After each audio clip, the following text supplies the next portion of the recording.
Hello' everyone সকলোকে স্বাগতম জনাইছো ই কহি পাঠৰ অন্য এটা ভিডিঅ'লৈ আৰু আজি আমাৰ এই ভিডিঅ'টোত আমি কামৰূপ ডিষ্ট্ৰিক্টৰ বিষয়ে আলোচনা কৰিম আমাৰ এই ডিষ্ট্ৰিক্ট চিৰিজটোত আমি বিভিন্ন ডিষ্ট্ৰিক্টসমূহৰ বিষয়ে ভালকে ডিসকাস কৰো আৰু লগতে সেই ডিষ্ট্ৰিক্টসমূহৰ কি গুৰুত্বপূৰ্ণ প্লেচেছ আছে তাৰ লগত হিষ্টৰিকেল যিবোৰ সিগনিফিকেন্স আছে বা ইম্পৰ্টেন্ট পাৰ্সনালিটি এই গোটেইবোৰ বস্তু আমি ডিসকাস কৰি আহিছো গতিকে আজিৰ ভিডিঅ'টোত আমি কামৰূপ ডিষ্ট্ৰিক্টৰ বিষয়ে আলোচনা কৰিম আৰু যিসকলে কামৰূপ ডিষ্ট্ৰিক্টৰ পৰা ভিডিঅ'টো চাই আছে তেওঁলোকে এবাৰ কমেন্টত জনাবলৈ নাপাহৰিব সো কামৰূপ ডিষ্ট্ৰিক্ট ইয়াৰে আগৰ যিটো ভিডিঅ' আছে তাত আমি কামৰূপ মেট্ৰপলিটন ডিষ্ট্ৰিক্টৰ বিষয়ে আলোচনা কৰিছিলো আৰু তাত আমি পঢ়িছিলো যে কামৰূপ নামটো ক'ৰ পৰা আহিছে আমি জানো যে কামৰূপ যিটো নাম সেইটো হৈছে আমাৰ অসমৰ প্ৰাচীন নাম হয়নে কামৰূপ আৰু লগতে প্ৰাগজ্যোতিষপুৰ এই দুইটা আমাৰ অসমৰ প্ৰাচীন নাম গতিকে পাছলৈ এই কামৰূপ নামটোৱে আমাৰ দুখন ডিষ্ট্ৰিক্টত প্ৰচলিত হ'ল এখন হৈছে কামৰূপ মেট্ৰ আৰু এখন হৈছে কামৰূপ বা কামৰূপ ৰুৰেল গতিকে আজি আমি কামৰূপৰ বিষয়ে পঢ়িম গতিকে আমি যদি লোকেশনটো চাই লওঁ তেতিয়াহ'লে আপোনালোকে ইয়াত লোকেশনটো চাব পাৰিব এইটো হৈছে কামৰূপ ডিষ্ট্ৰিক্টৰ লোকেশন ঠিক আছে গতিকে অকমান ডাঙৰ হয় কামৰূপ ডিষ্ট্ৰিক্টখন আমাৰ কামৰূপ মেট্ৰ ডিষ্ট্ৰিক্টতকে আৰু লগতে ইয়াৰে যিখিনি আমাৰ আনুষংগিক নলেজ আছে সেইখিনি অকমান বেছি হয় কাৰণ ইয়াৰ লগত বহুতখিনি বস্তু আমি ডিসকাস কৰিম সো আজি আমি কেৱল মাত্ৰ ডিষ্ট্ৰিক্টৰ বিষয়ে নহয় আমি ইয়াত কেনেকে কামৰূপ নামটো আহিলে বা কামৰূপৰ লগত যিবোৰ মাইথলজিক্যাল ষ্টৰী জড়িত হৈ আছে সেই বিষয়ে পঢ়িম লগতে কামৰূপত আমাৰ হাজো আপোনালোকে জানে হাজো বা পলাশবাৰী ছয়গাঁও এই গোটেইবোৰ বস্তুৰ বিষয়ে ডিসকাস কৰিম লগতে ইম্পৰ্টেন্ট যিসমূহ বেটেলছ আছিলে ঠিক আছে battle of Alaboi battle of Itakhuli বা বেটেল অফ শৰাইঘাট এই গোটেইবোৰৰ বিষয়ে ডিসকাস কৰিম আৰু লগতে যিমানবোৰ আমাৰ ইম্পৰ্টেন্ট ৰিলিজিয়াছ প্লেচেছ আছিলে পুৱামক্কা হৈ যাওক বা আমাৰ বৈষ্ণৱ ধৰ্মৰ যি সত্ৰ সেই সত্ৰৰ বিষয়ে আলোচনা কৰিম লগতে শুৱালকুছিৰ বিষয়ে আমি বহুত ভালকে আলোচনা কৰিম কাৰণ শুৱালকুছিৰ ওপৰত বহুতখিনি ৰিসেন্টলি নিউজো আহিছে ঠিক আছে আৰু লগতে ৰঙিয়াৰ বিষয়ে আমি আলোচনা কৰিম পলাশবাৰীৰ বিষয়ে আলোচনা কৰিম লগতে নৰ্থ গুৱাহাটীৰ বিষয়ে আমি আলোচনা কৰিম আৰু কোনবোৰ ইম্পৰ্টেন্ট পাৰ্সনালিটি যেনেকে আমাৰ প্ৰথমজন চিফ মিনিষ্টাৰ তেওঁৰ বিষয়ে আমি আলোচনা কৰিম গতিকে এই গোটেইবোৰ বস্তু আজিৰ এই ভিডিঅ'টোত সামৰি থাকিব সো এতিয়া আমি ভিডিঅ'টো আৰম্ভ কৰিব লৈছো একদম প্ৰথমতে আমি চাওঁ যে এই যি আমাৰ ডিষ্ট্ৰিক্ট আছে কামৰূপ ডিষ্ট্ৰিক্ট এই কামৰূপৰ ডিষ্ট্ৰিক্টত আমি কি বস্তু আছে গতিকে যদি ডিভিজনটো চাওঁ ডিভিজনটো হৈছে আমাৰ লোৱাৰ আসাম ঠিক আছে সো লোৱাৰ আসাম ডিভিজনত ই পৰে হেডকোৱাৰ্টাৰ ক'ত হয় হেডকোৱাৰ্টাৰ হৈছে আমাৰ আমিনগাঁও ঠিক আছে নৰ্থ গুৱাহাটীত যি আমিনগাঁও আছে সেই আমিনগাঁও হেডকোৱাৰ্টাৰ তাতে আমাৰ ডিচি অফিচটো আছে লগতে যদি কোৰ ডিষ্ট্ৰিক্ট চাওঁ তেতিয়াহ'লে কোৰ ডিষ্ট্ৰিক্টৰ সংখ্যা হৈছে 1 আৰু কি হয় কোৰ ডিষ্ট্ৰিক্ট ৰঙিয়া ঠিক আছে এইটো কাৰেণ্ট এফেয়াৰ্স হয় সো প্লিজ মনত ৰাখিব যে কোৰ ডিষ্ট্ৰিক্টৰ নামটো কি কোৰ ডিষ্ট্ৰিক্টৰ নামটো হৈছে ৰঙিয়া ইয়াৰ পিছত যদি আমি ডেভেলপমেন্ট ব্লক চাওঁ ঠিক আছে 13টা ডেভেলপমেন্ট ব্লকছ আছে লগতে ৰেভিনিউ সাৰ্কেল যদি চাওঁ আমাৰ ইয়াতে 11টা ৰেভিনিউ সাৰ্কেলছ আছে জিওগ্ৰাফিকেল এৰিয়া যদি চাওঁ 2740 স্কয়াৰ কিলোমিটাৰ আৰু যদি পপুলেশ্যন চাওঁ তেতিয়াহ'লে 15,17,542 approx according to 2011 census ঠিক আছে 2011 সেন্সাস অনুসৰি লগতে ইয়াৰে যেটো লিটাৰেসি ৰেট সেই লিটাৰেসি ৰেটটো 75.55% হয়তো আমাৰ বহুত ইম্পৰ্টেন্ট ঠিক আছে লিটাৰেসি ৰেট আমাৰ কামৰূপ ডিষ্ট্ৰিক্টৰ বহুত ভাল হয় ইভেন যেটো আমাৰ বৰ্তমান সময়ত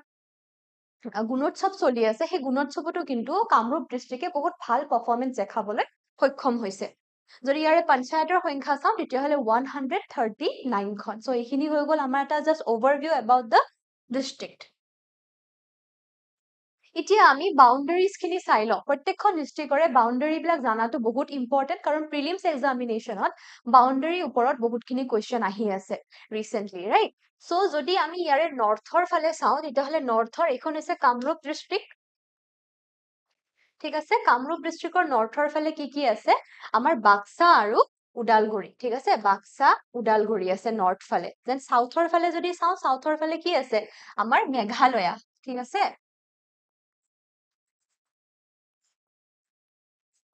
মেঘালয়া ষ্টেট দেন আমি যদি ইষ্টৰ ফালে চাওঁ তেতিয়াহ'লে ইষ্টৰ ফালে কি আছে দৰং আছে ঠিক আছে দৰং আছে লগতে আমাৰ কামৰূপ যিখন মহানগৰ কামৰূপ মেট্ৰপলিটন ডিষ্ট্ৰিক্ট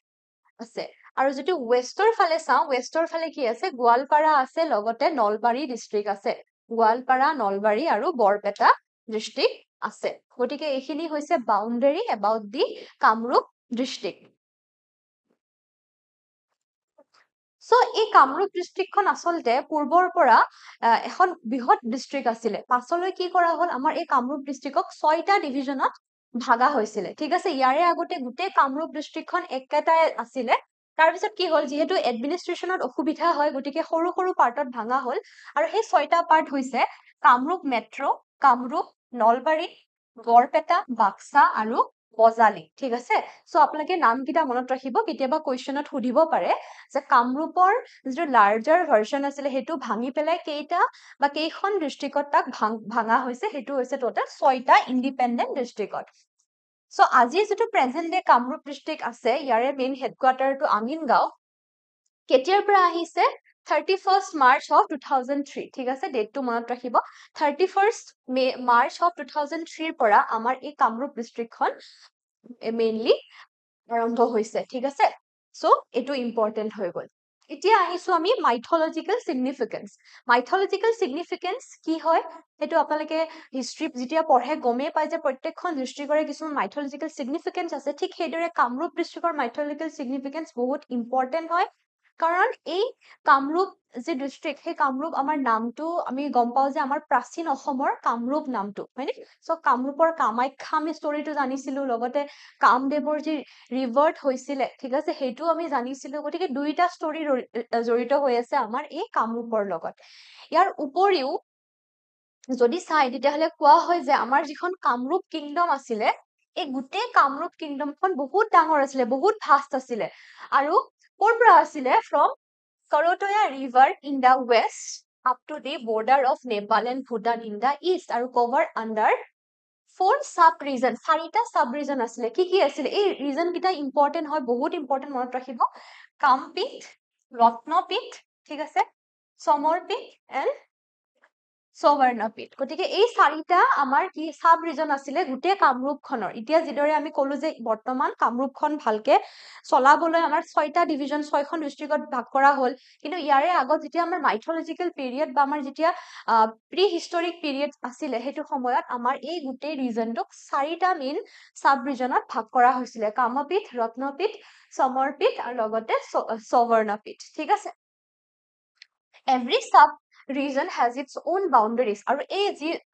আমাৰ পীঠ কিটা আছিলে এটা পীঠৰ নিজৰ boundaries আছিলে আৰু this vast kingdom with 4 sub region under different dynasties এতিয়া এই যিকিটা আমাৰ 4খন যে আমাৰ কি আছিলে সাব ৰিজন আছিলে এই সাব ৰিজন বিলাকত বেলেগ কি আছিলে ডাইনাষ্টিজ আছিলে মানে বেলেগ ৰজাই তাত শাসন কৰিছিলে ঠিক আছে আৰু সেই ৰজাসমূহ মেইনলি কোনটো ডাইনাষ্টিৰ আছিলে তেওঁলোকৰ যিটো মেইন ডাইনাষ্টি বা মেইন ক্লেইম সেইটো হৈছিলে কি আসুৰ যিটো নন আৰিয়ান হয় গতিকে তেতিয়ালৈ আমাৰ ইয়াতে আৰিয়ানছ আহাই নাছিলে আৰিয়ান কেতিয়া আহিছিলে ফাৰ্ষ্ট আৰিয়ান হৈছে নৰকাসুৰ ঠিক আছে নৰকাসুৰ যেতিয়া আহিছিলে he was the first Aryan যোনে অসমলৈ আহিছিলে তাৰে আগত কিন্তু আমাৰ ইয়াতে আৰিয়ান কোনো অহা নাছিলে গতিকে তাৰে আগৰ যিখিনি ৰজা আছিলে গোটেইখিনি কি হয় নন আৰিয়ান হয় বা আমি আসুৰ ডাইনাষ্টিৰ পৰা বিলং কৰে বুলি কওঁ আৰু একদম আৰ্লিয়েষ্ট যিজন কিং আছিলে তেওঁৰ নাম আছিলে মহিৰংগ দানৱ ঠিক আছে নামটো মনত থাকিব মহিৰংগ দানৱ so after him হাটাকাসুৰ চাম্বাসুৰ ৰত্নাসুৰ এই গোটেইবিলাকে কি কৰিলে আমাৰ এই কামৰূপ ৰিজনত তেওঁলোকে শাসনভাৰ ললে আৰু পাছলৈ কি হ'ল পাছলৈ নৰকাসুৰ আহিলে আৰু ভগদত্ত আহিলে আৰু তেনেদৰে আমাৰ ইয়াতে কি হৈ গ'ল যি আমাৰ আৰিয়ান ৰজা সেই আৰিয়ান ৰজাৰ আৰম্ভণি ঘটিলে ঠিক আছে গতিকে আপোনালোকে মনত ৰাখিব নামকেইটা আমি 4টা পীঠ পালো 4টা পীঠৰ নাম মনত ৰাখিব আৰু কোনজন আৰ্লিয়েষ্ট কিং আছিলে কামৰূপৰ তেওঁৰ নামটো মহিৰংগ দানৱ সেইটো মনত ৰাখিব ইয়াৰ লগতে যদি আমি কওঁ যে কামৰূপ নামটো ক'ৰ পৰা আহিছে তেতিয়াহ'লে কামৰূপ নামটোৰ লগত আমাৰ দুটা ষ্টৰি জড়িত হৈ আছে এটা হৈছে গডেছ সতীৰ যেতিয়া শৰীৰৰ এটা অংগ নীলাচল হিলত পৰিছিলে তেতিয়া তাতে আমাৰ কি আহি গ'ল কামাখ্যা টেম্পল আহি গ'ল আৰু সেই কামাখ্যা টেম্পলৰ পৰা আচলতে কামৰূপ নামটো অহা বুলি জনা যায় সেকেন্ড যেটো ষ্টৰি সেইটো হৈছে কামদেৱৰ ৰিবাৰ্থ আমি জানো যে কামদেৱে যেতিয়া ভগৱান শিৱৰ ওপৰত কামবাদ মাৰিছিলে তেতিয়া ভগৱান শিৱৰ খং উঠিছিল আৰু তেতিয়া তৃতীয় নয়নৰ যি অগ্নি সেই অগ্নিৰে কামদেৱৰ তেওঁ ভস্ম হৈ গৈছিলে ৰাইট তেওঁৰ মৃত্যু হৈ গৈছিলে পুনৰবাৰ কামদেৱক জন্ম দিয়া হৈছিলে আৰু তেওঁ জন্ম পাইছিলে কামৰূপত আৰু সেইটো কাৰণে যিহেতু কামদেৱৰ নতুন ৰূপ পাইছিলে সেইকাৰণে কামৰূপা নামটো আহি গ'ল ঠিক আছে এই দুটা আমাৰ মাইথলজিকেল ষ্টৰী হয় এণ্ড লগতে প্ৰাগজ্যোতিষপুৰ নামটো বহুত বেছি খ্যাত কিহৰ কাৰণে কাৰণ কোৱা হয় যে ষ্টাৰৰ কেলকুলেশ্যন কৰা হৈছিলে সেই ষ্টাৰৰ কেলকুলেশ্যন পোন প্ৰথমবাৰৰ বাবে আমাৰ ইয়াতে কৰিছিলে ব্ৰহ্মদেৱে ঠিক আছে ব্ৰহ্মদেৱে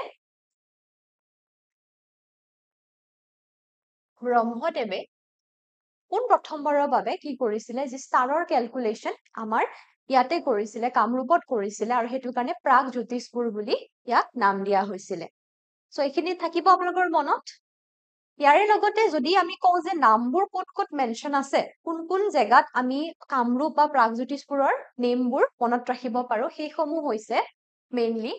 ৰামায়ণ ঠিক আছে মহাভাৰত আৰু লগতে যিবোৰ এনচিয়েন্ট সংস্কৃত টেক্সট আছিলে চ' কি হ'ল আমাৰ ৰামায়ণ মহাভাৰতৰ উপৰিও অন্য যিসমূহ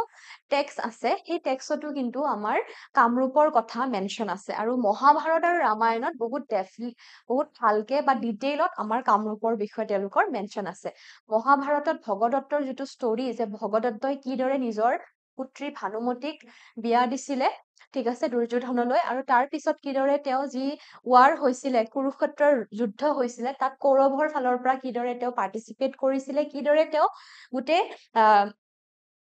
যি সেনা আছিল সেই সেনাক কিদৰে তেওঁ আগুৱাই লৈ গৈছিল সেই গোটেইবোৰ কথা আচলতে মহাভাৰত মেনশ্যন আছে ঠিক আছে ইয়াৰ লগতে কালিদাসৰ যিখন ৰাজ তৰংগিনী আছে ঠিক আছে ৰাজ তৰংগিনীটো কিন্তু প্ৰাগজ্যোতিষপুৰৰ বিষয়ে মেনশ্যন কৰা হৈছে ঠিক আছে লগতে চাণক্যৰ যি অৰ্থশাস্ত্ৰ আছে আপোনালোকে জানে যে চাণক্যৰ অৰ্থশাস্ত্ৰখন এটা খুব ফেমাছ এখন বুক হয় তাতো কিন্তু তাতে আমাৰ কামৰূপৰ বিষয়ে মেনশ্যন আমি দেখিবলৈ পাওঁ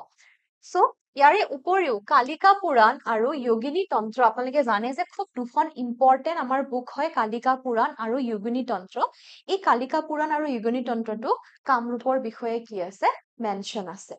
গতিকে এইখিনি হৈ গ'ল আমাৰ ইম্পৰ্টেণ্ট চৰ্চেছ য'ত কামৰূপৰ বিষয়ে বা আমাৰ প্ৰাগজ্যোতিষপুৰৰ বিষয়ে মেনশ্যন আছে আপোনালোকৰ মেইনছত অলৰেডি এনেকুৱা ধৰণৰ কুৱেশ্যন আহি গৈছে চ' প্লিজ আপোনালোকে নোট ডাউন কৰি ৰাখিব এতিয়া আহিছো হিষ্টৰিকেল চৰ্চেছৰ বিষয়ে যদি আমি কওঁ তেতিয়াহ'লে চাব পাৰে ভাস্কৰ বৰ্মনৰ সময়ত কামৰূপৰ বিষয়ে আমি বহুতখিনি মেনশ্যন পাওঁ ইভেন হৰ্ষবৰ্ধনৰ যি লিখনি আছে তাতো কিন্তু আমি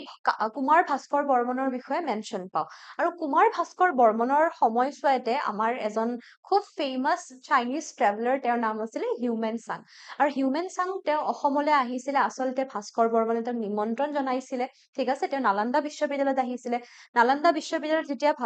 তেওঁ আহিছিলে তেতিয়া ভাস্কৰ বৰ্মনে সেই সময়ৰ নালন্দা বিশ্ববিদ্যালয়ৰ যিজন ভাইচ চেঞ্চেলৰ আছিলে ঠিক আছে তেওঁ কি কৰিছিলে প্ৰস্তাৱ কৰিছিলে যে আপুনি হিউমেন চাঙক কি কৰক অসমলৈ বা কামৰূপলৈ পঠিয়াই দিয়ক ঠিক সেইদৰে হিউমেন চাং অসমলৈ আহিছিলে আৰু হিউমেন চাঙে অসমত যিমান দিন থাকিছে অসমৰ গোটেই বিৱৰণ তেওঁ নিজৰ যিখন কিতাপ চিউকি বুলি নাম হৈছে কিতাপখনৰ আৰু সেই চিউকিত তেওঁ গোটেইখিনি বস্তু মেনশ্যন কৰিছে ঠিক আছে গতিকে তাতো আমি কিহৰ বিষয়ে আমাৰ কামৰূপৰ বিষয়ে আমি কি মেনশ্যন পাওঁ চ' তাত কি পোৱা গৈছিলে কেনেকুৱা ধৰণৰ ধৰ্ম প্ৰচাৰ হৈছিলে বা কেনেকুৱা ধৰণৰ ফ্ৰুটছ পোৱা গৈছিলে জেক ফ্ৰুট কঁঠাল পোৱা গৈছিলে বুলি কৈছিলে ঠিক আছে শিৱ টেম্পলছ বহুতখিনি আছে বুলি কৈছিলে শিৱলিংগ পূজা কৰা হয় বুলি কৈছিলে বুদ্ধিজিমৰ ইয়াতে প্ৰসাৰ আছিলে বুলি কৈছিলে চ' এনেকুৱা ধৰণৰ কথাবিলাক ক'ত লিখা আছে হিউমেন চাঙৰ যিখন বুক চিউকি তাত লিখা আছে ঠিক আছে চ' সেইখিনি হৈ গ'ল আমাৰ ইম্পৰ্টেণ্ট কি হিষ্টৰিকেল আৰু মাইথলজিকেল যিখিনি ইনফৰ্মেশ্যন আছিলে সেইখিনি হিষ্ট্ৰী পাৰ্চপেক্টিভত বহুত ইম্পৰ্টেণ্ট হয় এভৰি টাইম যিকোনো এক্সামত আপোনালোকে ইয়াৰ পৰা এটা নহয় দুটা কুৱেশ্যন দেখিবলৈ পায় এতিয়া আহিছো ইম্পৰ্টেণ্ট ৰিভাৰ্ছ কি আছিলে চ' ব্ৰহ্মপুত্ৰখন আপোনালোকে জানেই যে ব্ৰহ্মপুত্ৰখন কামৰূপৰ মাজেৰে মানে কামৰূপ মেট্ৰপলিটনৰ মাজেৰে গৈ পেলাই কামৰূপৰ হৈ যায় দেন পুথিমাৰী খুব এখন ইম্পৰ্টেণ্ট ৰিভাৰ বৰনৈ ঠিক আছে ননা ফুলচি পাগলাদিয়া আৰু কালজিয়া এই গোটেইকেইখন ইম্পৰ্টেণ্ট আমাৰ কি হয় ৰিভাৰ হয় কামৰূপৰ এতিয়া আহিছো ইম্পৰ্টেণ্ট বেটেলছ কি ইম্পৰ্টেণ্ট বেটেলছ আমাৰ হৈছিলে এতিয়া আপোনালোকে জানে যে বেটেল অফ আলাবৈ এখন খুব ইম্পৰ্টেণ্ট, ঠিক আছে, 1669ত হোৱা এখন খুব ইম্পৰ্টেণ্ট বেটেল। আৰু এই বেটেল অফ আলাবৈত কোৱা হয় যে 10,000 আহোম সৈনিকৰ কি হৈছিলে, মৃত্যু হৈছিলে। গতিকে এটা খুব ইম্পৰ্টেণ্ট বেটেল হয়। আৰু কোৱা হয় যে এই বেটেলত যি হাৰিছিলে সেই হাৰাৰ পৰিণতি স্বৰূপে শৰাইঘাট বেটেলত তেওঁলোকে দুগুণ কষ্ট কৰি পেলাই মোগলক ইয়াৰ পৰা খেদি পঠিয়াবলৈ সক্ষম হৈছিলে। গতিকে এই বেটেল অফ আলাবৈত লাচিত বৰফুকনে সেই সময়ত আমাৰ আহোমৰ তৰফৰ পৰা আছিলে, কিন্তু বহুত কাৰণবশতঃ, ঠিক আছে, বহুত কাৰণবশতঃ আমাৰ আহোম সেই সময়ত জয় হ'ব পৰা নাছিলে, ঠিক আছে। বেটেল অফ আলাবৈত তেওঁলোকৰ হাতত সেই যিমানখিনি যোগাৰ লাগিছিলে বা সৈনিক লাগিছিলে, প্ৰয়োজন হৈছিলে, সেইখিনি তেওঁলোকে নাপালে। আৰু সেইটো কাৰণতে নৰ্থ গুৱাহাটীৰ বৰ্তমানৰ যি আলাবৈ নামৰ এখন পাহাৰ আছে, তাৰে সমীপতে আচলতে বেটেল অফ আলাবৈ হৈছিলে। চ' সেইটো কাৰণে সেই জেগাখিনিৰ নাম হৈছে, সেই জেগাখিনিৰ নামৰ ওপৰতে বেটেল অফ আলাবৈৰ নামটো ৰখা হৈছে। ইয়াৰে পাছত যদি চাওঁ আমি বেটেল অফ শৰাইঘাট, নেক্সট যিখন ইম্পৰ্টেণ্ট আমাৰ যুদ্ধ হৈছিলে মোগলৰ লগত, আহোম আৰু মোগলৰ মাজত, কিমানত হৈছিলে, 1671ত। গতিকে বেটেল অফ আলাবৈৰ কেৱল মাত্ৰ 2 বছৰ পিছত, আলাবৈ হৈছিলে 1669ত। চ' 2 বছৰ পাছতে বেটেল অফ শৰাইঘাট আৰম্ভ হ'ল। আৰু এই বেটেল অফ শৰাইঘাটত দুগুণ জোৰেৰে আহোমে কি কৰিলে, আমাৰ মোগলক ইয়াৰ পৰা খেদি পঠিয়ালে, ঠিক আছে। আৰু তাৰপিছত তেওঁলোকে কি কৰিব নোৱাৰিলে, আহোমক হাৰাব নোৱাৰিলে, ঠিক আছে। চ' এই দুখন ইম্পৰ্টেণ্ট আমাৰ কি হয়, বেটেল হয় কাৰ মাজত, আহোম আৰু মোগলৰ মাজত, যিখিনি মেইনলি আমাৰ ব্ৰহ্মপুত্ৰৰ পাৰত বা আমাৰ কামৰূপ মেট্ৰত হৈছিল। কামৰূপ মেট্ৰ' আৰু কামৰূপ ৰুৰেল, সেই সময়ৰ যিহেতু এটা ডিভিজনে আছিলে, এই দুটা জেগাতে হৈছিলে, ঠিক আছে। চ' কলনিয়েল ব্ৰিটিছ পিৰিয়ডত কেনেকুৱা ধৰণৰ কি আছিলে যদি আমি সেইখিনি চাওঁ, কলনিয়েল ব্ৰিটিছ পিৰিয়ডত কিন্তু আমাৰ এই যিখিনি গুৱাহাটী এৰিয়া বা আমাৰ কামৰূপ লাৰ্জাৰ যিটো পৰ্চন আছিলে, এই এৰিয়াটো বহুত ইম্পৰ্টেণ্ট আছিলে সেই সময়ত, ঠিক আছে। চ' যেতিয়া 1826ত আমাৰ ট্ৰিটি অফ ইয়াণ্ডাবু চাইন হ'ল, তাৰপিছত ব্ৰিটিছে শাসনভাৰ আৰম্ভ কৰিলে, তেওঁলোকে প্ৰথমতে আমাৰ এই কামৰূপ ৰিজনটোত বহুত এটা গুৰুত্ব দিছিলে, কাৰণ তেওঁলোকে ভাবিছিলে যে ইয়াৰ পৰা আমি বহুত ভালকে এডমিনিষ্ট্ৰেশ্যন খিনি চলাব পাৰিম বুলি। চ' সেইটো কাৰণে সেই সময়টো বহুত ইম্পৰ্টেণ্ট পাৰ্ট আছিলে আমাৰ ব্ৰিটিছৰ সময়ত। চ' এতিয়া আমি চাওঁ যে আমাৰ যি বৰ্তমানৰ কামৰূপ আছে, সেই কামৰূপৰ কি কি ইম্পৰ্টেণ্ট জেগা আছে। এতিয়া জেগা যদি মই কওঁ, তেতিয়াহ'লে হাজো, পলাশবাৰী, শুৱালকুছি, ঠিক আছে, দেন ছয়গাঁও, এই গোটেইকেইখন জেগা, বকো, এই গোটেইকেইখন জেগা নৰ্থ গুৱাহাটী বহুত ইম্পৰ্টেণ্ট হয়। আৰু বৰ্তমান সময়ত ইকনমিকেলিও কিন্তু এই জেগাকেইখন বহুত বেছি ইম্পৰ্টেণ্ট হৈ পৰিছে। আপোনালোকে জানেই যে আমাৰ বহুতখিনি ডেভেলপমেণ্টেল প্ৰজেক্ট বৰ্তমান কামৰূপ ৰুৰেলত চলি আছে। লগতে নতুনকে এইমছখন বনোৱা হৈছে, যাতে তাত মেডিকেল ট্ৰিটমেণ্ট প্ৰভাইড কৰিব পাৰে, ঠিক আছে। IIT গুৱাহাটীখন আছে নৰ্থ গুৱাহাটীত। চ' আমি এখন এটা জেগাৰ চাই লওঁ যে এখন জেগাত কি কি বস্তু আছে, ৰিলিজিয়াছ ইম্পৰ্টেঞ্চ বা তাৰে হিষ্টৰিকেল ইম্পৰ্টেঞ্চ কি আছে, লগতে ইকনমিক ইম্পৰ্টেঞ্চ কি কি আছে, আমি সেইখিনিও এবাৰ চাই লওঁ। চ' হাজো এটা ইউনিক ৰিলিজিয়াছ চেণ্টাৰ হয়, কিয়নো ইয়াত হিন্দুইজিম, মুছলিম আৰু লগতে বুদ্ধিষ্ট, ঠিক আছে, এই তিনিওটা, হিন্দু, মুছলমান আৰু বুদ্ধিষ্ট, এই তিনিওটা ধৰ্মাৱলীৰ এটা সংমিশ্ৰণ আমি দেখিবলৈ পাওঁ হাজোত, ঠিক আছে, যাক আমি খুব এটা পবিত্ৰ স্থান বুলি কোৱা হয়, ঠিক আছে, হাজোক। চ' যদি আমি প্ৰথমতে হিন্দুইজিমৰ কথা চাওঁ, যে হিন্দু ধৰ্মৰ কি কি ইম্পৰ্টেণ্ট টেম্পলছ তাত আছে, তেতিয়াহ'লে আপোনালোকে ইয়াতে দেখিব যে হয়গ্ৰীৱ মাধৱ টেম্পল এটা খুব ইম্পৰ্টেণ্ট মন্দিৰ হয় হিন্দু ধৰ্মৰ, ঠিক আছে। চ' এইটো ক'ত আছে, হাজোত আছে। আৰু এই যি টেম্পল আছে, সেইটো মেইনলি কাক, বিষ্ণু ভগৱানক অৰ্পিত, ঠিক আছে। আৰু ইয়াৰ লগতে কোৱা হয় যে এই যি টেম্পল আছে, বিশ্বাস কৰা হয় এই টেম্পলতে আচলতে লৰ্ড বুদ্ধাই তেওঁৰ যি নিৰ্বাণা, সেই নিৰ্বাণা ইয়াতে তেওঁ প্ৰাপ্ত কৰিছিলে, ঠিক আছে। গতিকে এইটো এটা খুব ইম্পৰ্টেণ্ট ফেক্টছ হয়। লগতে এই যিটো আমাৰ হয়গ্ৰীৱ মাধৱ টেম্পল আছে বৰ্তমান সময়ৰ, এই টেম্পলটো কোনে বনাইছিলে, কিং ৰঘুদেৱ নাৰায়ণ, ঠিক আছে। কিং ৰঘুদেৱ নাৰায়ণ কোচ ৰাজবংশৰ এজন খুব ইম্পৰ্টেণ্ট ৰুলাৰ হয়, আৰু তেখেতে আচলতে কি কৰিছিলে, এই টেম্পলটো বনাইছিলে। আৰু কোনখন হিলত আছে, হিলটো বহুত ইম্পৰ্টেণ্ট হয়, মণিকোট হিল। ইয়াৰে আগতে আমি চাইছিলো কামাখ্যা টেম্পল বা উমানন্দ টেম্পল, সেই টেম্পলবোৰ কোন কোন হিলত আছিলে, ঠিক আছে। গতিকে আপোনালোকে মনত ৰাখিব যে যিটো হয়গ্ৰীৱ মাধৱ টেম্পল আছে, সেইটো মেইনলি মণিকোট হিলত অৱস্থিত, ঠিক আছে। নেক্সট কেদাৰ টেম্পল, আপোনালোকে যদি হাজোত যায় তেতিয়াহ'লে গমেই পায় যে হয়গ্ৰীৱ মাধৱ টেম্পল, কেদাৰ টেম্পল একেলগে আছে। গতিকে কেদাৰ টেম্পলটো হৈছে মেইনলি লৰ্ড শিৱ ভগৱানক অৰ্পিত এটা টেম্পল। আৰু এই টেম্পলটো আচলতে ক'ত আছে? মদনচলা হিল, ঠিক আছে, মদনচলা হিলত আছে। আৰু এই যি টেম্পল আছে এই টেম্পলটোত আপোনালোকে চাওক, এফালে ভগৱান বিষ্ণুক পূজা কৰা হৈ আছে আৰু এফালে শিৱ ভগৱানক পূজা কৰা হৈ আছে। গতিকে এইটোৱে বুজাই যে আমাৰ অসমত পূৰ্বৰে পৰা কি আছিলে, ইয়াত শিৱ ভগৱানৰ লগতে বিষ্ণু ভগৱানকো একেলগে পূজা অৰ্চনা কৰা হৈছিল, লগতে দেৱী দুৰ্গাৰ যি পূজা সেয়াও একেলগে কৰা হৈছিলে, ঠিক আছে। তাৰপিছত কামেশ্বৰ টেম্পল আহিব, আৰু এই কামেশ্বৰ টেম্পলটো কিন্তু শিৱ ভগৱানক অৰ্পিত, ঠিক আছে। ইয়াৰ লগতে গণেশ টেম্পল আছে, এটা খুব এনচিয়েন্ট গণেশ টেম্পল আছে, য'ত ভগৱান শিৱৰ পুত্ৰ গণেশ ভগৱানক কি কৰা হয়, তাত পূজা অৰ্চনা কৰা হয়। ইয়াৰ পিছত আমি চাম যে কমলেশ্বৰ টেম্পল এটা আছে, আৰু সেই কমলেশ্বৰ টেম্পলটো কিন্তু শিৱ টেম্পল হয় সেই ৰিজনটোত। গতিকে এইখিনি হৈ গ'ল ইম্পৰ্টেণ্ট হিন্দু টেম্পলছ যিখিনি হাজোত অৱস্থিত। এতিয়া আমি চাওঁ যে মুছলমান ধৰ্মাৱলী লোকসকলৰ এটা খুব পবিত্ৰ জেগা, সেই জেগাটো হৈছে পুৱা মক্কা। এই পুৱা মক্কাও কিন্তু তাতেই অৱস্থিত। গতিকে আপোনালোকে জানে যে পুৱা মক্কাৰ পৰা এপুৱা মাটি আনি পেলাই আমাৰ এই পুৱা মক্কাটো বনোৱা হৈছিলে, আৰু ঘিয়াছুদ্দিন অলিয়ে তেখেতে আচলতে এই মক্কাটো বনাইছিলে, আৰু তেতিয়াৰ পৰাই মুছলমান ধৰ্মাৱলীৰ লোকসকলৰ বাবে সেই জেগাটো অতিকৈ পবিত্ৰ জেগা, আৰু তেওঁলোকে তাত গৈ পেলাই ভগৱানক তেওঁলোকৰ যি আল্লাহ আছে সেই আল্লাহ তাত বিচাৰি পায় বুলি কোৱা হয়। গতিকে আপোনালোকে জানেই যে মক্কাৰ পৰা এপুৱা মাটি আনি তাত দিয়া হৈছিল, আৰু সেইটো কাৰণে কি হৈ গ'ল, নামটো পুৱা মক্কা হৈ গ'ল। আৰু তাৰ লগতে কোনে বনাইছিলে এইটো মনত ৰাখিব, পীৰ গিয়াছুদ্দিন অলিয়ে বনাইছিলে। আৰু পাছত কোৱা হয় যে যেতিয়া গিয়াছুদ্দিন অলিয়ৰ যেতিয়া ডেথ হৈ গৈছিল, তেওঁৰ মৃত্যু হৈছিলে, তেওঁক এই পুৱা মক্কাৰ ওচৰতে কি কৰা হৈছিলে, কবৰ দিয়া হৈছিলে, ঠিক আছে। গতিকে খুব ইম্পৰ্টেণ্ট জেগা বা খুব ইম্পৰ্টেণ্ট প্লেচ ফৰ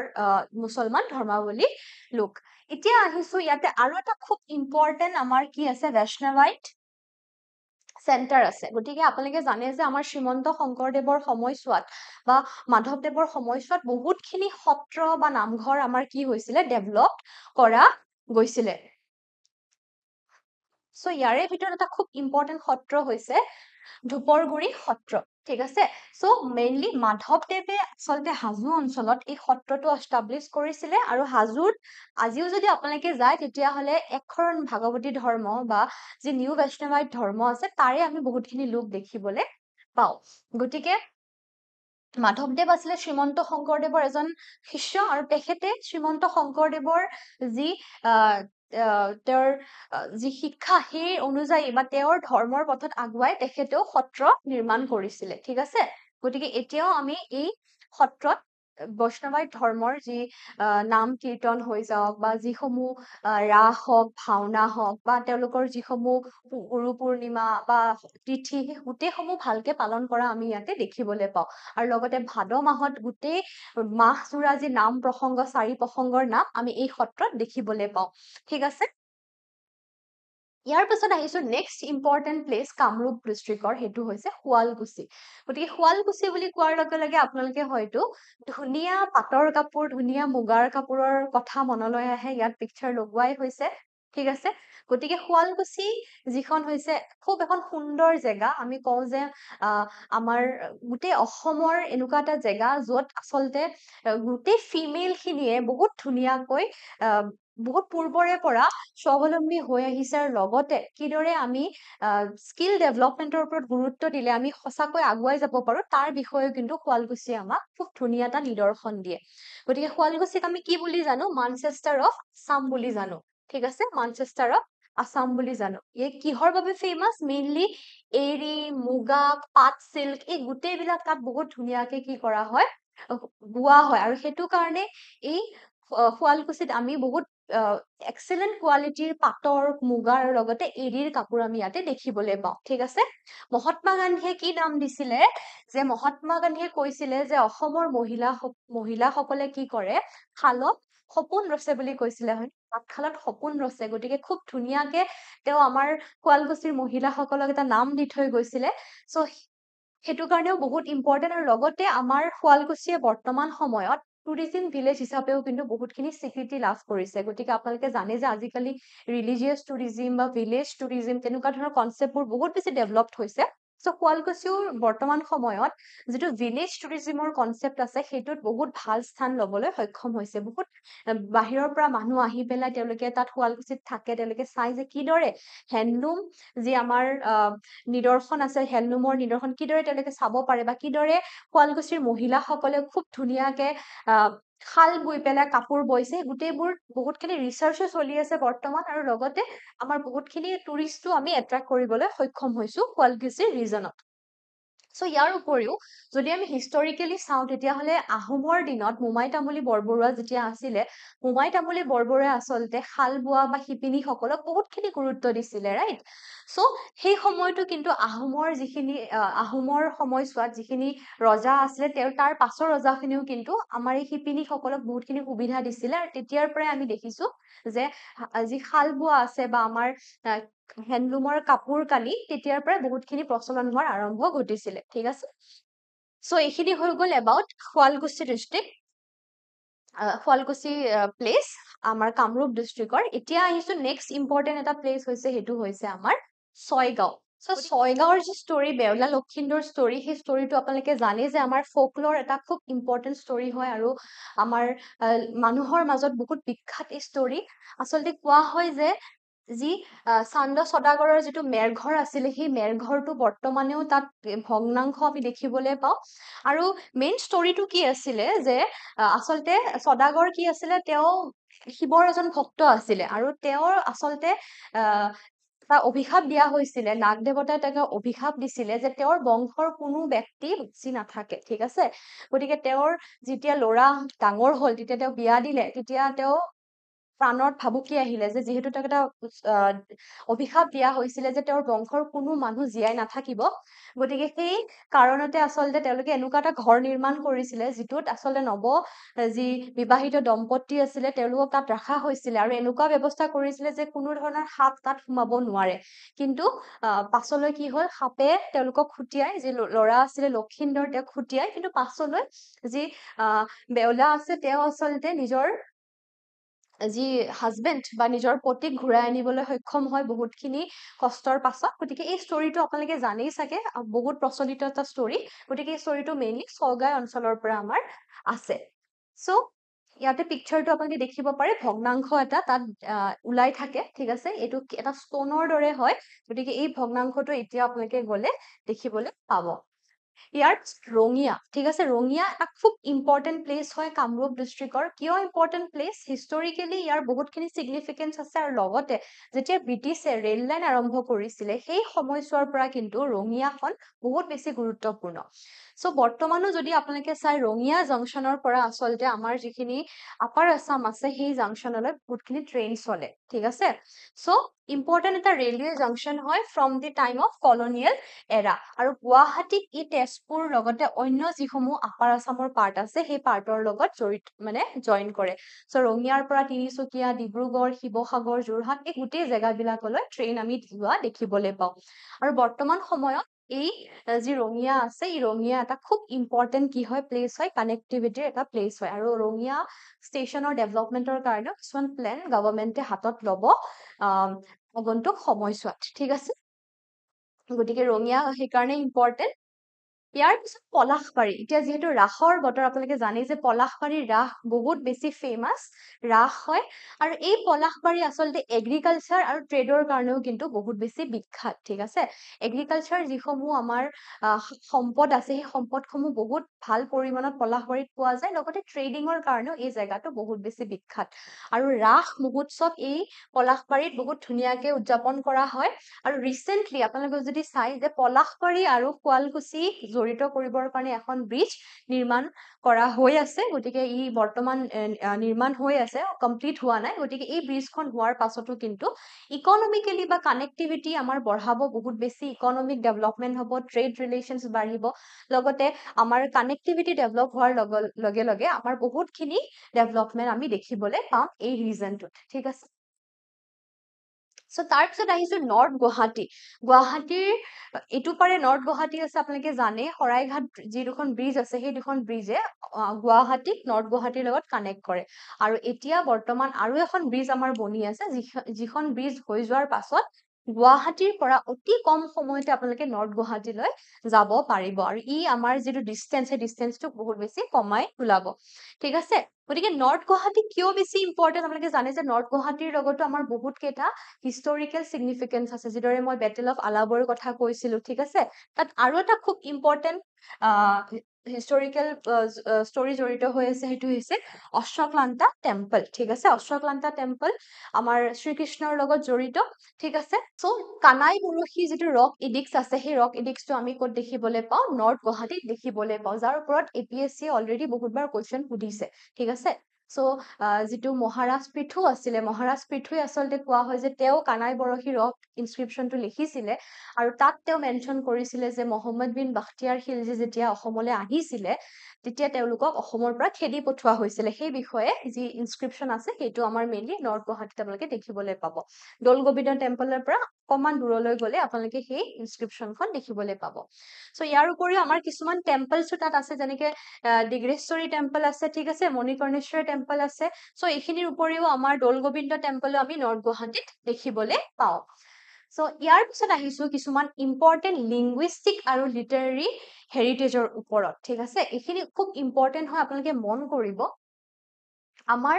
অসমৰ এনেকুৱা বহুত কেইজন ব্যক্তি আছে যিয়ে লিটাৰেৰী ফিল্ডত বহুতখিনি আমাক কি দিছে অৱদান আগবঢ়াইছে তাৰে ভিতৰত বহুত কেইজন ব্যক্তি কিন্তু আচলতে আমাৰ কামৰূপ এৰিয়াৰ পৰা বিলং কৰে so Kamrup district is a cradle of Assamese language, literature, and Vedic scholarship, nurturing many renowned scholars and writers whose work continue to inspire generation. So, তাৰে ভিতৰত আটাইতকৈ ইম্পৰ্টেণ্ট হৈছে কুমাৰিল ভট্ট ঠিক আছে কুমাৰিল ভট্ট তেওঁ আচলতে এজন ভেদিক স্কলাৰ আছিলে লগতে ফিলচফাৰ আছিলে আৰু তেখেতে বহুতখিনি ভেদিক লিটাৰেচাৰ আমাক দি থৈ গৈছে ঠিক আছে so famous for his debate with Adi Shankaracharya on Vedic and Upanishadic philosophy. This is very important. Please remember যে Adi Shankaracharya আচলতে যেতিয়া আহিছিলে তেওঁৰ লগত এটা ডিবেট হৈছিলে আৰু সেই ডিবেটত আমাৰ কুমাৰিল ভট্ট তেওঁ জইন কৰিছিলে আৰু সেই ডিবেট যেতিয়া হৈছিলে সেই সময়ত তেওঁৰ যিমানখিনি ফিলচফি আছে বেদিক নলেজ আছে গোটেইখিনি তেওঁ দেখাবলৈ সক্ষম হৈছিলে ঠিক আছে সো ইয়াৰ উপৰিও আমাৰ বহুত কেইজন আৰু স্কলাৰ আছিলে তেওঁলোকৰ বিষয়ে আমি চাই লওঁ তেওঁলোকৰ নামসমূহ হৈছে ৰাম সৰস্বতী তেওঁ হাজোৰ পৰা বিলং কৰে ঠিক আছে অনন্ত কণ্ডলী তেওঁ হাজোৰ পৰা বিলং কৰে দুৰ্গবত কায়স্থ ঠিক আছে তেওঁ আমাৰ কৰ পৰা হাজোৰ পৰা বিলং কৰে ঠিক আছে আৰু কালিৰাম মেধি আপোনালোকে জানে তেওঁ ৰামদিয়াৰ পৰা বিলং কৰে আৰু সৌৰভ কুমাৰ চলিহা তেওঁ ৰামদিয়াৰ পৰা বিলং কৰে গতিকে এইকেইজন হৈছে অন্য ইম্পৰ্টেণ্ট আমাৰ লিংগুইষ্টিক বা লিটাৰেৰী ফিগাৰ বা ইম্পৰ্টেণ্ট পাৰ্চনেলিটি যিখিনি কামৰূপ ডিষ্ট্ৰিক্টৰ পৰা বিলং কৰে এতিয়া কিছুমান আমি ইম্পৰ্টেণ্ট ফেক্টছ চাম সেই ফেক্টছ বিলাক কিয় ইম্পৰ্টেণ্ট কাৰণ আপোনালোকৰ প্ৰিলিমছ এক্সামিনেশ্যনত কেতিয়াবা ষ্টেটমেণ্টছ বিলাক বহুত খেলি মেলিকে দিয়া থাকে ঠিক আছে গতিকে এইখিনি বস্তু আপোনালোকে জানিব ইয়াত আমি আনন্দৰাম বৰুৱাৰ বিষয়ে পঢ়িম আমাৰ বিষ্ণুৰাম মেধিৰ বিষয়ে পঢ়িম আৰু প্ৰথমজন আমাৰ মুখ্যমন্ত্ৰী তেখেতৰ বিষয়ে পঢ়িম কি আছে নো এবাৰ চাই লওঁ আনন্দৰাম বৰুৱা তেওঁ নৰ্থ গুৱাহাটীৰ পৰা বিলং কৰিছিলে আৰু তেওঁ কি আছিলে প্ৰথমজন কি আছিলে ICS অফিচাৰ আছিলে ডিউৰিং দি ব্ৰিটিছ টাইম গতিকে তেওঁ প্ৰথমজন কি আছিলে ICS মানে IS বিষয়া আছিলে অসমৰ পৰা আৰু তেওঁৰ ঘৰ ক'ত আছিলে নৰ্থ গুৱাহাটীত তেওঁৰ ঘৰ আছিলে ঠিক আছে গতিকে এইটো খুব ইম্পৰ্টেণ্ট হয় আপোনালোকে ষ্টেটমেণ্ট ৱাইজ যেতিয়া কুৱেশ্যন আহে প্ৰিলিমছত যে ব্যক্তিজনৰ নামটো দিয়া থাকে লগতে তেওঁ ক'ৰ পৰা পঢ়িছিলে তেওঁৰ জন্ম ক'ত হৈছিলে তেওঁ কি ডিগ্ৰী লাভ কৰিছিলে কি কাম কৰিছিলে সেইখিনি বস্তু কিন্তু আপোনাক সোধা হয় আৰু আনন্দৰাম বৰুৱা এজন খুব ইম্পৰ্টেণ্ট পাৰ্চনেলিটি হয় ঠিক আছে সো মনত ৰাখিব ইয়াৰ পাছত যদি আমি চাওঁ গোপীনাথ বৰদলৈ তেওঁ কোন আছিলে আমাৰ প্ৰথমজন চিফ মিনিষ্টাৰ আছিলে আৰু তেওঁ কামৰূপ ডিষ্ট্ৰিক্ট আৰু নৰ্থ গুৱাহাটীৰ পৰা বিলং কৰিছিলে ঠিক আছে সো এইটো আমাৰ কাৰণে খুব ইম্পৰ্টেণ্ট তাৰ পিছত যিজন ছেকেণ্ড চিফ মিনিষ্টাৰ বনিলে, ঠিক আছে, বিষ্ণু ৰাম মেধি, ঠিক আছে, তেওঁ আচলতে হাজোৰ যি কামৰূপ ডিষ্ট্ৰিক্ট আছে তাৰ পৰা তেওঁ নিৰ্বাচন খেলিছিলে, বা তেওঁ তাৰেই পুত্ৰ আছিলে, ঠিক আছে। চ'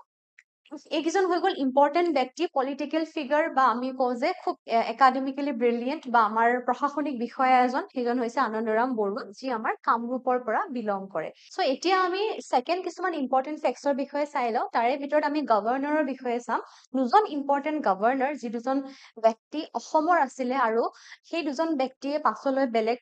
ষ্টেটৰ কি হৈ গ'লগৈ, গভৰ্ণৰ হৈ গ'ল। চ' প্ৰথম যদি আমি চাওঁ, ফাৰ্ষ্ট টু এছামিজ গভৰ্ণৰ, তেওঁলোকৰ নাম হৈছে বিষ্ণুৰাম মেধি আৰু মহেন্দ্ৰ মোহন চৌধুৰী। এই দুজন ব্যক্তিয়ে আচলতে তেওঁলোক অসমীয়া আছিলে, আৰু তেওঁলোক গভৰ্ণৰ হবলৈ সক্ষম হৈছিলে, ঠিক আছে। বিষ্ণুৰাম মেধি তেওঁ ক'ৰ এপইণ্ট কৰা হৈছিলে গভৰ্ণৰ হিচাপে, মাদ্ৰাজ ষ্টেটৰ, ঠিক আছে, মাদ্ৰাজক তেওঁৰ গভৰ্ণৰ হিচাপে এপইণ্ট কৰা হৈছিলে। আৰু পাছলৈ মহেন্দ্ৰ মোহন চৌধুৰী, যিজন আমাৰ ছেকেণ্ড অসমীয়া গভৰ্ণৰ, যাক পাছলৈ পাঞ্জাৱ ষ্টেটৰ গভৰ্ণৰ হিচাপে এপইণ্ট কৰা হৈছিলে। চ' মনত ৰাখিব, বিষ্ণুৰাম মেধিক মাদ্ৰাজ ষ্টেটৰ গভৰ্ণৰ হিচাপে এপইণ্ট কৰা হৈছিলে, আৰু মহেন্দ্ৰ মোহন চৌধুৰী তেখেতক কি হয়, পাঞ্জাৱ ষ্টেটৰ গভৰ্ণৰ হিচাপে এপইণ্ট কৰা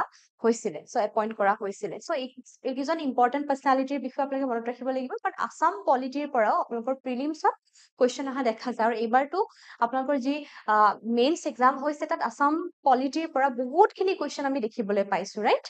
চ' এইখিনি হৈ গ'ল important facts about Kamrup district. আমি বহুতখিনি ফেক্টছ চালো আজি, ঠিক আছে। আমি বহুতখিনি জেগাৰ বিষয়ে চালো, লগতে টেম্পলছৰ বিষয়ে চালো, আমাৰ যিখিনি বাউণ্ডেৰীজ আছিলে সেই বাউণ্ডেৰীজৰ বিষয়ে আমি চালো, লগতে আমাৰ হাজো, শুৱালকুছি কিহৰ বাবে বিখ্যাত, তাত কি কি আছে, কি কি তাত ডেভেলপমেণ্ট ৰিচেণ্টলি হৈ আছে, সেইবিলাকৰ বিষয়ে আমি চালো। গতিকে এইখিনি বস্তুৱে আপোনালোকক আগন্তুক যি এক্সাম আছে তাৰ বাবে সহায় কৰিব। লগতে যদি আপোনালোকে এইবাৰ ইণ্টাৰভিউৰ এপিয়াৰ কৰে, ইণ্টাৰভিউটো যদি আপোনালোকে এইখন ডিষ্ট্ৰিক্টৰ পৰা বিলং কৰে, তেতিয়াহ'লে এই নলেজখিনি কিন্তু আপোনালোকৰ বাবে বহুত বেছি গুৰুত্ব হ'ব, কাৰণ নিজৰ ডিষ্ট্ৰিক্টৰ ওপৰত তেওঁলোকে বহুতখিনি কুৱেশ্যন ইণ্টাৰভিউত সোধা আমি দেখিবলৈ পাওঁ।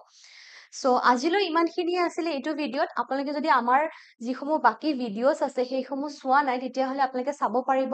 আমি প্ৰত্যেকখন ডিষ্ট্ৰিক্টৰ ওপৰতে যিমান পাৰোঁ